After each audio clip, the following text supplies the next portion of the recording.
செவ்வாய்க்கிழமையோடு கூடிய திருவோண நட்சத்திரத்துல ஏகாதசி திதியில இன்னைக்கு பெருமாளையே நான் ஒரு விஷயத்துல சோதிச்சு பார்த்தேன். அதையும் அவர் நடத்தி காமிச்சாரு. இருந்தாலும் இனிமே இப்படி சோதிக்க கூடாது அப்படிங்கறதையும் நான் கத்துக்கிட்டேன். வெற்றிலை தீபமும் இன்னைக்கு ஏத்திருந்தேன். அது மூலமாவும் சில விஷயங்கள் நான் கத்துக்கிட்டேன். ஸோ இதெல்லாம் லாங் வீடியோல நான் சொல்லியிருக்கேன். கண்டிப்பா மிஸ் பண்ணாம பாருங்க. இந்த வீடியோவுக்கு மேல நான் கொடுக்குறேன், கிளிக் பண்ணி பாருங்க. இன்னைக்கு பிரம்ம முகூர்த்தத்துல பெருமாளுக்கு நான் நெய் தீபம் ஏற்றி துளசி அர்ச்சனை பண்ணியிருந்தேன். இதை லைவ்ல நான் ரொம்ப டீட்டெயிலா காமிச்சிருப்பேன். அதுவும் நம்ம சேனல்ல அந்த வீடியோவும் இருக்கு. அதையும் நீங்க கிளிக் பண்ணி பார்க்கலாம்.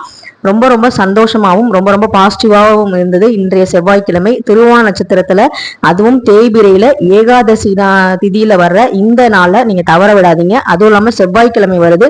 செவ்வாய்க்கிழமைனாலே அங்காரகனுக்கு உரியது. பூமி சம்பந்தமான விஷயங்கள், கடன் சுமை குறையறதுக்கு, இது எல்லாத்துக்குமே ரொம்ப ரொம்ப ஒரு சிறந்த நாள். இந்த நாள்ல நீங்க நல்லபடியா வேண்டிக்கோங்க. உங்களால என்ன தீபம் ஏற்ற முடியுமோ அதை ஏற்றி துளசி சாற்றி பெருமாளையும் முருகப்பெருமானையும் வழிபாடு செய்யுங்க. நல்லதே நடக்கும், நல்லதே நினைப்போம்.